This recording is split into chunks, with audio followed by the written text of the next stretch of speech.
JEE Main session 2 का result आते ही students की सबसे पहली क्वेरी होती है कि रिजल्ट कहां और कैसे चेक करें। इस वीडियो में हम आपके साथ ये सारी इंफॉर्मेशन शेयर करेंगे सो दैट आपका रिजल्ट चेकिंग प्रोसेस स्मूथ रहे। NDA JEE main cut off JEE advance के लिए मिनिमम क्वालिफाइंग मार्क्स और JEE main toppers list with all India rank भी रिलीज करेगा। जिन कैंडिडेट्स के marks JEE main cut off से ऊपर होंगे वो जेईई एडवांस के लिए एलिजिबल होंगे, जो आईआईटीज में एडमिशन के लिए होता है। अब चलिए देखते हैं JEE Main session 2 result check करने का step by step process. Visit करें ऑफिशियल वेबसाइट पे जो है jeiimain.nta.nic.in। होम पेज पर जाके जेईई मेन 2025 सेशन 2 रिजल्ट या सिमिलर लिंक पर क्लिक करें। अब आपके सामने एक लॉगिन विंडो ओपन हो जाएगा। वहां अपना एप्लीकेशन नंबर और पासवर्ड या एप्लीकेशन नंबर और डेट ऑफ बर्थ एंटर करें। सिक्योरिटी पिन एंटर करके सबमिट बटन पर क्लिक करें। आपका JEE Main result score card screen पर दिखाई दे जाएगा। उसे डाउनलोड करें और एक प्रिंट आउट जरूर ले लें for future admission process. Now let's discuss कि आपके JEE Main result score card में क्या क्या डिटेल्स होंगी। फिजिक्स, केमिस्ट्री, मैथ्स के नॉर्मलाइज परसेंटाइल स्कोर्स, तीनों सब्जेक्ट्स का aggregate percentile score, subject wise NTA scores, name of the candidate, roll number, date of birth, parents name, state code of eligibility, category and nationality. आपका JEE Main session 2 result score card आपको इन चीजों में जरूरत आएगा। Counselling के time पर, आपके एडमिशन प्रोसेस के टाइम किसी भी एनआईटी, ट्रिपल आईटी, जीएफटीआई या प्राइवेट इंजीनियरिंग कॉलेजेस में, और डॉक्यूमेंट वेरिफिकेशन के बाद। नाउ लेट्स डिस्कस, अगर आप अपना जेईई मेन रिजल्ट चेक नहीं कर पा रहे हैं तो क्या करें। कैंडिडेट्स को अपना एप्लीकेशन नंबर और पासवर्ड या डेट ऑफ बर्थ यूज करके लॉगिन करना होता है स्कोर कार्ड डाउनलोड करने के लिए।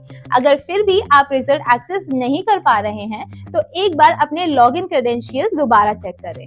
गलत डिटेल्स एंटर करने से भी रिजल्ट लिंक का एक्सेस नहीं मिल पाता, तो ध्यान से डिटेल्स डालें और फिर ट्राई करें। चलिए अब बात करते हैं जेईई मेन 2025 फाइनल रिजल्ट की। जेईई मेन 2025 का फाइनल रिजल्ट तब डिक्लेयर किया जाएगा जब दोनों सेशंस जनवरी और अप्रैल कंप्लीट हो जाएंगे। अगर कोई कैंडिडेट दोनों सेशंस में अपीयर हुआ है तो उन दोनों में से जिसमें कैंडिडेट का स्कोर हाईएस्ट होगा वही बेस्ट स्कोर कंसिडर किया जाएगा ऑल इंडिया रैंक बनाने के लिए। अब नजर डालते हैं JEE Main result important points पर।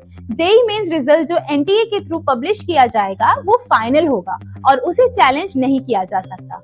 इसका मतलब कोई रीचेकिंग, कोई री इवैल्यूएशन या रिजल्ट के अगेंस्ट ऑब्जेक्शन रेज करने का ऑप्शन भी नहीं होगा। जेईई मेन 2025 के तीनों पेपर्स, पेपर 1, पेपर 2A और पेपर 2B की इवैल्यूएशन सिर्फ फाइनल आंसर कीज के बेसिस पर की जाएगी।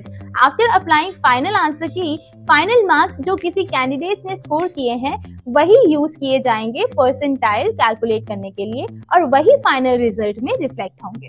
चलिए अब जानते हैं JEE Main 2025 marks versus percentile versus rank के बारे में। एक्चुअल परसेंटाइल रैंक और मार्क्स का एग्जैक्ट रिलेशन एनटीए के ऑफिशियल रिजल्ट में ही कंफर्म होता है, क्योंकि वो नॉर्मलाइजेशन प्रोसेस और पेपर डिफिकल्टी के बेसिस पर कैलकुलेट होता है। जेईई मेन मार्क्स, परसेंटाइल और रैंक के बीच का डिफरेंस समझने के लिए कैंडिडेट्स स्क्रीन पर डिटेल्स देख सकते हैं। अब थोड़ा डिटेल में समझते हैं how is NTA percentile score calculated. JEE Main 2025 का रिजल्ट एनटीए एक स्पेशल प्रोसेस से कैलकुलेट करता है जिसे नॉर्मलाइजेशन कहा जाता है। क्योंकि JEE Mains exam multiple days और सेशंस में कंडक्ट होता है, इसलिए हर सेशन का डिफिकल्टी लेवल थोड़ा अलग हो सकता है। इस प्रोसेस के थ्रू स्टूडेंट्स को परसेंटाइल स्कोर दिया जाता है जो एक प्री डिफाइंड फॉर्मूला के बेसिस पर कैलकुलेट होता है। ये परसेंटाइल स्कोर ये बताता है कि आपने अपने सेशन के बाकी स्टूडेंट्स के कंपैरिजन में कितना अच्छा परफॉर्म किया है। फाइनल रैंकिंग भी इसी परसेंटाइल के बेसिस पर डिसाइड होती है, ना कि डायरेक्ट मार्क्स के बेसिस पर। इस तरह हर स्टूडेंट को फेयर एंड इक्वल अपॉर्चुनिटी मिलती है, चाहे उसका पेपर किसी भी डेट या शिफ्ट में क्यों ना हुआ हो। लास्टली, कैंडिडेट्स को ये भी चेक करना चाहिए कि उनका ऑल इंडिया रैंक के बेसिस पर कौन कौन से कॉलेजेस मिल सकते हैं। इसके लिए जेईई मेन कॉलेज प्रेडिक्टर एक सुपर हेल्पफुल टूल है जो आप एक्सेस कर सकते हैं नीचे दिए हुए लिंक से। सो गाइज, ये थी जेईई मेन सेशन 2 रिजल्ट से जुड़ी हुई सारी की सारी जानकारी। अगर ये वीडियो आपको हेल्पफुल लगी हो तो लाइक, शेयर एंड सब्सक्राइब करना ना भूलना। मिलते हैं नेक्स्ट वीडियो में एक नई टॉपिक के साथ। तब तक के लिए ऑल द बेस्ट।